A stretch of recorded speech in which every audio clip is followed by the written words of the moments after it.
Hello friends, welcome to JS analysis centre.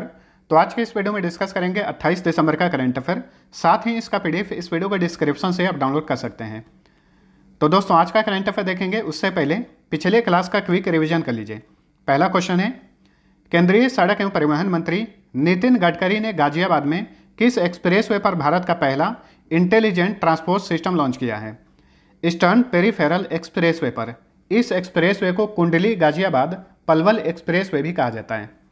23 दिसंबर 2021 को रक्षा अनुसंधान और विकास संगठन यानी DRDO ने ओडिशा के चांदीपुर तट से किस high speed expendable aerial target का सफल परीक्षण किया? इसका नाम है अभ्यास। 25 दिसंबर 2021 को नासा ने किस नाम से विश्व के सबसे बड़े अंतरिक्ष टेलीस्कोप को लॉन्च किया? इसका नाम है जेम्स वेब टेलीस्कोप, जो कि नासा के पूर्व प्रमुख जेम्स वेब के नाम पर रखा गया है। और याद रखिए, इसे धरती के ऊपर 15 लाख किलोमीटर की ऊंचाई पर अंतरिक्ष में स्थापित किया जाएगा और ये टेलीस्कोप फ्यूचर में हबल टेलीस्कोप का स्थान लेगा। 24 दिसंबर 2021 को अरविंद घोष की, इन्हें श्री अरविंदो भी कहा जाता है, तो इनकी 150वीं जयंती मनाने के लिए गठित उच्च स्तरीय समिति की पहली बैठक की अध्यक्षता किसने की? प्रधानमंत्री नरेंद्र मोदी ने। केंद्र सरकार ने ग्राहकों के कॉल डेटा और इंटरनेट उपयोग डेटा को संग्रहित करने की अवधि 1 वर्ष से बढ़ाकर कितना कर दिया है? 2 साल। किस राज्य ने बस टिकटों की डिजिटल खरीद के लिए चलो ऐप और चलो स्मार्ट कार्ड लॉन्च किया है? महाराष्ट्र की सरकार ने। किसकी अध्यक्षता वाली जम्मू कश्मीर परिसीमन आयोग ने जम्मू कश्मीर के लिए 7 अतिरिक्त विधानसभा सीटों का प्रस्ताव रखा है? रंजना प्रकाश देसाई, ठीक है, इस आयोग की अध्यक्ष हैं। ये सुप्रीम कोर्ट की पूर्व जज हैं। अगर ये प्रस्ताव पारित होता है तो जम्मू कश्मीर में विधानसभा सीटों की संख्या बढ़कर कितनी हो जाएगी? 90। विश्व डोपिंग रोधी एजेंसी के अनुसार भारत दुनिया के सबसे बड़े डोप उल्लंघनकर्ताओं में किस स्थान पर है? भारत इसमें तीसरे स्थान पर है। पहले स्थान पर है रूस, दूसरे स्थान पर है इटली। किस भारतीय टेक कंपनी ने 23 करोड़ डॉलर में साइबर सुरक्षा परामर्श कंपनी एडगिल का अधिग्रहण कर लिया है? विप्रो ने इसका अधिग्रहण किया है। एडगिल जो है ये अमेरिकन कंपनी है। 24 से 27 दिसंबर को कहाँ पर राष्ट्रीय कृषि प्रदर्शनी एग्रो विजन आयोजित किया गया? महाराष्ट्र के नागपुर में। और इसका उद्घाटन किए थे केंद्रीय कृषि मंत्री नरेंद्र सिंह तोमर। तो अब चलिए, आज का पहला क्वेश्चन है, किसने पहली बार विजय हजारे ट्रॉफी का खिताब जीता है? तो देखिए, 2021-22 के लिए विजय हजारे ट्रॉफी का खिताब जीत लिया है हिमाचल प्रदेश ने। Option C right answer. इस तरह से विजय हजारे ट्रॉफी के 19 साल के इतिहास में पहली बार हिमाचल प्रदेश ने ये खिताब अपने नाम किया है। किसको हराया फाइनल में? तमिलनाडु को हराया, यानी तमिलनाडु इस टूर्नामेंट का उप विजेता बना। विजय हजारे ट्रॉफी 2021-22 ये कौन सा संस्करण था? 20वां संस्करण था। इसमें सबसे अधिक रन किसने जड़े? ऋतुराज गायकवाड़ ने। इन्होंने कुल 603 रन जड़े। सबसे अधिक विकेट किसने हासिल किया? यश ठाकुर ने। इन्होंने कुल 18 विकेट हासिल किए। फाइनल मैच का आयोजन कहां पर किया गया था? इसे याद रखिएगा, जयपुर के सवाई मानसिंह स्टेडियम में। और 19वां विजय हजारे ट्रॉफी का आयोजन इसी साल किया गया था, फरवरी-मार्च में, ठीक है। 2021-22 यानी विजय हजारे ट्रॉफी का 20वां संस्करण अभी दिसंबर में आयोजित किया गया और इसी साल फरवरी-मार्च में 19वें संस्करण का आयोजन किया गया था। और उसका खिताब जीता मुंबई ने। उप विजेता बना था उत्तर प्रदेश। हिमाचल प्रदेश की बात करें तो 100% कोविड-19 टीकाकरण करने वाला ये भारत का पहला राज्य बन गया है। वहीं दालचीनी की संगठित खेती शुरू करने वाला भी ये भारत का पहला राज्य है। हिमाचल प्रदेश के लाहौल स्पीति जिले के काजा में विश्व का सबसे ऊंचा इलेक्ट्रिक चार्जिंग स्टेशन स्थापित किया गया है। और हिमाचल प्रदेश में दुनिया की सबसे लंबी राजमार्ग सुरंग, जिसका नाम अटल सुरंग है, इसका उद्घाटन पिछले साल ही किया गया था पीएम मोदी द्वारा। इसकी लंबाई है 9.02 किलोमीटर। और हिमाचल प्रदेश के चंबा चप्पल और लाहौली जुराबों व दस्तानों को जीआई टैग इसी साल दिया गया है। चलिए, अगला क्वेश्चन है, दक्षिण अफ्रीका में फादर ऑफ रेनबो नेशन और द आर्क के नाम से मशहूर किस रंगभेद विरोधी प्रचारक का हाल ही में निधन हो गया? इनका नाम है archbishop Desmond Mpilo Tutu. ये भी क्वेश्चन आगामी परीक्षाओं के लिए इंपॉर्टेंट बनेगा, इसे याद रखिएगा, ठीक है। तो हाल ही में इनका 90 साल की उम्र में निधन हो गया है। इन्हें दक्षिण अफ्रीका में फादर ऑफ रेनबो नेशन और द आर्क के नाम से जाना जाता है। इनके काम के लिए 1984 में इन्हें शांति के क्षेत्र में नोबेल प्राइज भी दिया गया था। दक्षिण अफ्रीका की बात करें तो हाल ही में यहाँ से एक इम्पॉर्टेंट क्वेश्चन बना था। भारतवंशी हैं नरेंद्रन जॉर्डी कोलापेन। इन्हें हाल ही में दक्षिण अफ्रीका की सर्वोच्च न्यायिक पीठ के सदस्य के रूप में नियुक्त किया गया है। दक्षिण अफ्रीका एक ऐसा देश है जिसकी 3 राजधानियां हैं। केप टाउन लेजिस्लेटिव कैपिटल है, ब्लूमफोंटेन जुडिशियल कैपिटल है, प्रीटोरिया एग्जीक्यूटिव कैपिटल है। वर्तमान में यहाँ के राष्ट्रपति हैं सिरिल रामाफोसा। यहाँ की करेंसी का नाम है साउथ अफ्रीकन रैंड। अगला क्वेश्चन देखते हैं। किस भारतीय मूल के परोपकारी को हाल ही में डेली मावेरिक पत्रिका द्वारा south Africa of the year 2021 से सम्मानित किया गया है? तो देखिए, भारतवंशी से रिलेटेड एक और इम्पॉर्टेंट क्वेश्चन बन गया है, इसे भी याद रखिए। तो इनका नाम है इम्तियाज़ सुलेमान। इन्हें हाल ही में south Africa of the year 2021 से सम्मानित किया गया है। इम्तियाज़ सुलेमान जो हैं, ये आपदा राहत समूह है गिफ्ट ऑफ द गिवर्स, उसके संस्थापक हैं। इन्हें 2021 में एक और पुरस्कार मिला हुआ है। स्टेलन बॉस यूनिवर्सिटी द्वारा इन्हें सोशल जस्टिस चैंपियन पुरस्कार 2021 से सम्मानित किया गया है इसी साल। चलिए अगला क्वेश्चन है। ग्रीन मैन के नाम से मशहूर किस भारतीय उद्योगपति को दुबई में global environment and climate action citizen award 2021 से सम्मानित किया गया है? देखिए, वैसे ये पुरस्कार जो है विश्व के कई लोगों को दिया गया है, इसमें से एक भारतीय उद्योगपति भी हैं। इनका नाम है विरल Desai. Option D right answer. ये सूरत के रहने वाले हैं। इन्हें ग्रीन मैन के नाम से जाना जाता है क्योंकि पर्यावरण संरक्षण के प्रति ये काफ़ी जागरूक रहते हैं, इसीलिए इन्हें ग्रीन मैन कहा जाता है। और विरल देसाई को इसी साल एक और पुरस्कार दिया गया था दुबई में ही। दुबई में संस्कृति युवा संस्थान द्वारा इन्हें भारत गौरव सम्मान दिया गया था। चलिए अगला क्वेश्चन। रक्षा मंत्री राजनाथ सिंह ने 26 दिसंबर 2021 को निम्न में से किस स्थान पर रक्षा प्रौद्योगिकी और परीक्षण केंद्र और ब्रह्मोस विनिर्माण केंद्र की आधारशिला रखी? तो हाल ही में इन दोनों केंद्रों की आधारशिला रखी गई है उत्तर प्रदेश की राजधानी लखनऊ में। Option A right answer. और इन केंद्रों का निर्माण किसके द्वारा किया जा रहा है? DRDO के द्वारा, यानी defence research and development organisation, जिसका हेडक्वार्टर नई दिल्ली में है। ब्रह्मोस विनिर्माण केंद्र, यानी ब्रह्मोस का नाम सुन रहे हैं। ब्रह्मोस मिसाइल है भारत में जिसका निर्माण रूस के सहयोग से किया जाता है। ब्रह्मपुत्र नदी और रूस के मोस्कावा नदी, इन दोनों को मिलाकर इस मिसाइल का नाम रखा गया है ब्रह्मोस मिसाइल। ठीक है, एक क्वेश्चन बना था यहाँ से, ब्रह्मोस एरोस्पेस के नए मैनेजिंग डायरेक्टर और CEO कौन बने हैं? तो याद रखिए, अतुल दिनकर राणे ब्रह्मोस एरोस्पेस के नए MD और CEO बनाए गए हैं। आंसर है लखनऊ। अब ये बताइए, लखनऊ किस नदी के किनारे हैं? तो लखनऊ जो है गोमती नदी के किनारे है। इसे नवाबों का शहर कहा जाता है। यहाँ पे कुछ प्रमुख अनुसंधान संस्थान भी हैं। केंद्रीय औषधि अनुसंधान संस्थान, केंद्रीय वनस्पति अनुसंधान संस्थान, केंद्रीय विष विज्ञान अनुसंधान केंद्र, ये सारे लखनऊ में हैं। चलिए अगला क्वेश्चन। केंद्रीय गृह मंत्रालय ने नागालैंड से सशस्त्र बल विशेष शक्तियां अधिनियम यानी एफेस्पा कानून को वापस लेने की जांच के लिए किसकी अध्यक्षता में एक समिति का गठन किया है? तो सबसे पहले आप सभी को बता दें, एफेस्पा कानून के तहत हाल ही में सेना ने नागालैंड में कुछ लोगों को गोली मार दी थी। इसमें 10, 12 या 14 लोग मारे गए। इसी वजह से एफेस्पा कानून काफ़ी सुर्खियों में है और हाल ही में केंद्रीय गृह मंत्रालय ने नागालैंड से एफेस्पा कानून को वापस लेने के लिए एक समिति का गठन किया है और इस समिति के अध्यक्ष बनाए गए हैं Vivek Joshi. Option D right answer. Vivek Joshi जो हैं, ये भारत के महापंजीयक और जनगणना आयुक्त हैं, यानी ये registrar general and census commissioner हैं। इस समिति के अतिरिक्त सचिव बनाए गए हैं केंद्रीय वाणिज्य और उद्योग मंत्री पीयूष गोयल। एफेस्पा कानून के बारे में थोड़ा सा विस्तार से जान लीजिए। जब भी किसी क्षेत्र को भारत में अशांत क्षेत्र घोषित किया जाता है तो वहाँ पर 6 माह के लिए एफेस्पा कानून लागू किया जाता है। मैक्सिमम 6 माह के लिए लागू किया जा सकता है। 6 माह खत्म होते ही फिर से इसे बढ़ाया जा सकता है। एफेस्पा कानून को बहुत सारे लोग जो है क्रूर कानून भी मानते हैं। बहुत सारे इसके फायदे हैं, बहुत सारे नुकसान भी हैं। क्यों? क्योंकि इस कानून के तहत जो भी सेना है उसे बिना वारंट के शक के आधार पर किसी को भी गिरफ्तार करने, किसी की भी घर की तलाशी लेने का अधिकार देता है। यहाँ तक कि कुछ विशेष परिस्थितियों में बिना ऑर्डर के गोली मारने का भी अधिकार देता है एफेस्पा कानून।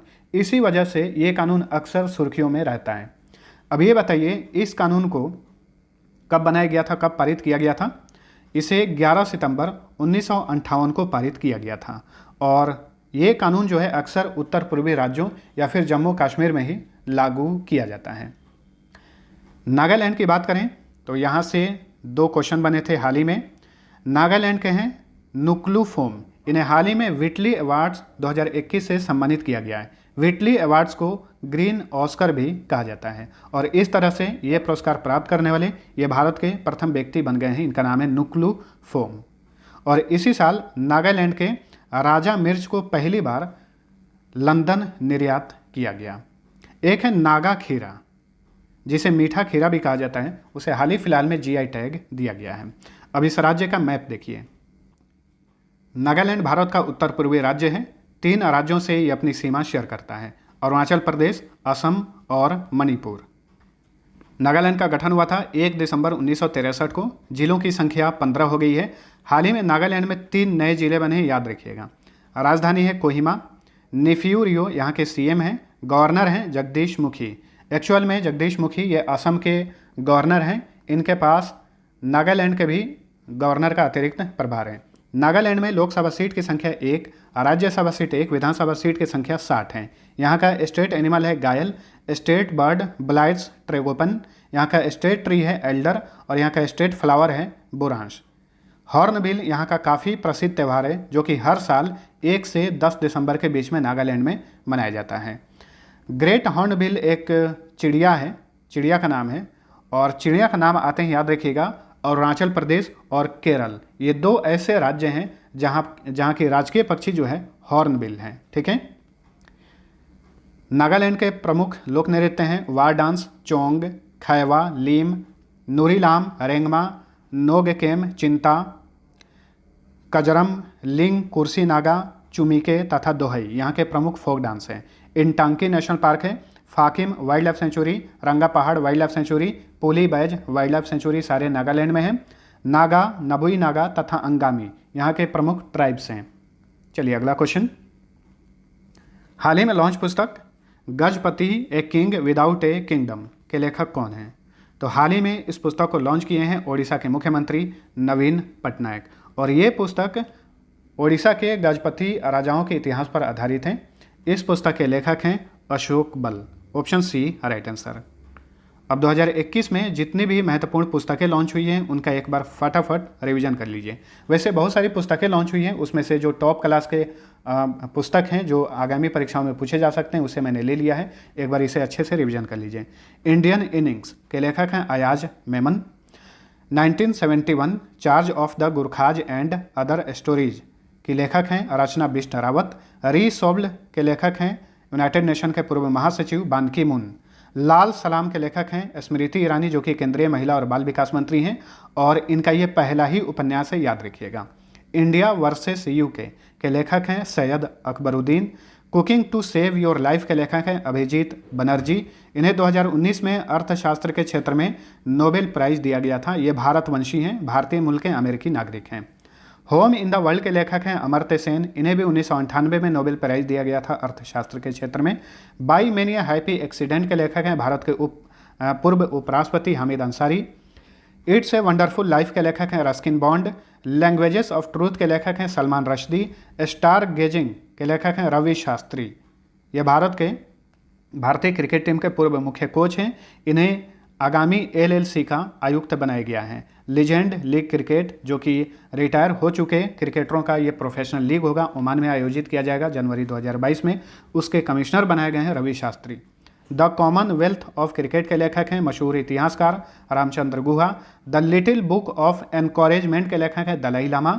अनफिनिश्ड ए मेमोयर के लेखक हैं Priyanka Chopra. The living mountain और जंगल नामा के लेखक हैं अमिताभ घोष। और अमिताभ घोष जो हैं ये ज्ञानपीठ पुरस्कार प्राप्त करने वाले भारत के अभी तक के एकमात्र अंग्रेजी लेखक हैं। 2018 के लिए इन्हें ज्ञानपीठ पुरस्कार 54वें ज्ञानपीठ पुरस्कार दिया गया था। और ये सारी पुस्तकें 2021 में लॉन्च हुई हैं, सबको रट जाइए। चलिए अगला क्वेश्चन देखते हैं। किसने आयुष्मान भारत डिजिटल मिशन यानी ABDM के साथ मिलकर भारत का पहला स्वास्थ्य लॉकर हेल्थ लॉकर लॉन्च किया है? तो हाल ही में भारत का पहला स्वास्थ्य लॉकर लॉन्च किया है डॉग प्राइम टेक ने। Option D right answer. ठीक है, तो इस हेल्थ लॉकर पर उपयोगकर्ता जो है अपने और अपने परिवार के लिए डिजिटल हेल्थ आईडी बना सकता है, जिसे उसे डिजिटल रूप से निःशुल्क स्वास्थ्य डेटा प्रबंधन प्रणाली प्रदान की जा सकती है और इस लॉकर से कोविड-19 टीकाकरण का प्रमाण पत्र भी लिया जा सकता है। आयुष्मान भारत डिजिटल मिशन, इसे कब लॉन्च किया गया था? पिछले साल अगस्त में। नेक्स्ट, 25 दिसंबर 2021 से विश्व संगीत तानसेन उत्सव का 97वां संस्करण कहाँ पर शुरू हुआ है? तो हाल ही में 97वां विश्व संगीत तानसेन उत्सव शुरू हुआ है ग्वालियर में, मध्य प्रदेश के ग्वालियर में। 30 दिसंबर तक इसका आयोजन किया जाएगा। इस उत्सव का उद्घाटन किए मध्य प्रदेश के मुख्यमंत्री शिवराज सिंह चौहान। तानसेन का नाम सुनते ही यहाँ से बहुत सारे जीके के क्वेश्चन बनते हैं और सारे इंपॉर्टेंट क्वेश्चन बनते हैं, सबको याद रखिएगा। तानसेन ये हिंदुस्तानी शास्त्रीय संगीत के मशहूर संगीतकार थे और तानसेन को रामतनु पांडे या फिर मियाँ तानसेन के नाम से भी जाना जाता है। तानसेन जो मुगल शासक था अकबर, इसके दरबारी संगीतकार और 9 रत्नों में से एक थे। तानसेन की पत्नी का नाम हुसैनी था और इसी से तानसेन का जो संगीत घराना है इसे हुसैनी घराना कहा जाता है। ग्वालियर में तानसेन का मकबरा है जिसे अकबर ने बनवाया था। ठीक है, तानसेन के गुरु का नाम क्या था? मोहम्मद गौस। चलिए अगला क्वेश्चन, आरबीएल बैंक के नए प्रबंध निदेशक और मुख्य कार्यकारी अधिकारी कौन बने हैं? तो देखिए, विश्ववीर आहूजा, इन्होंने हाल ही में आरबीएल बैंक के एमडी और सीईओ पद से इस्तीफा दे दिया है। तो अंतरिम एमडी और सीईओ बनाए गए हैं Rajiv Ahuja. Option B right answer. RBL bank की बात करें तो इसकी स्थापना 1943 में की गई थी। मुख्यालय मुंबई में है। आरबीएल बैंक का टैगलाइन है यानी आदर्श वाक्य है, अपनों का bank. Next, international automobile federation के पहले गैर यूरोपीय अध्यक्ष कौन बने हैं? आमतौर पर इंटरनेशनल ऑटोमोबाइल फेडरेशन का जो अध्यक्ष बनता है वो यूरोप का ही आदमी होता है, लेकिन पहली बार किसी गैर यूरोपीय को इस फेडरेशन का अध्यक्ष बनाया गया है। इंपॉर्टेंट क्वेश्चन बनेगा, याद रखिए। इनका नाम है मोहम्मद बिन सुलायम।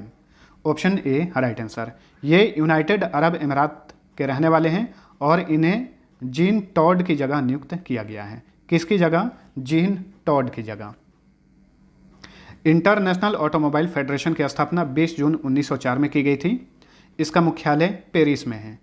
पेरिस में और भी बहुत सारे अंतर्राष्ट्रीय संगठन हैं, जैसे यूनेस्को, आर्थिक सहयोग और विकास संगठन और स्मारकों और स्थलों पर अंतर्राष्ट्रीय परिषद। इन सभी का मुख्यालय पेरिस में है। पेरिस फ्रांस की राजधानी है। पेरिस किस नदी के किनारे है? पेरिस सीन नदी के किनारे स्थित है। 2024 में समर ओलंपिक खेल यानी ग्रीष्मकालीन ओलंपिक खेल का आयोजन कहाँ पर किया जाएगा? पेरिस में ही किया जाएगा। चलिए अगला क्वेश्चन, उपन्यास किंसुगी के लिए किसी फिक्शन श्रेणी में सुशीला देवी पुरस्कार 2021 से सम्मानित किया गया है? तो हाल ही में 2021 के लिए सुशीला देवी पुरस्कार दिया गया है अनुकीर्ति उपाध्याय को। किस उपन्यास के लिए?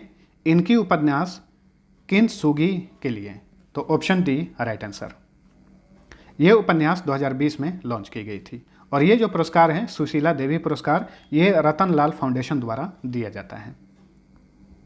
नेक्स्ट, नवीनतम पुस्तक Kashmir the quest for piece in A troubled land किस पूर्व सेना प्रमुख ने लिखी है?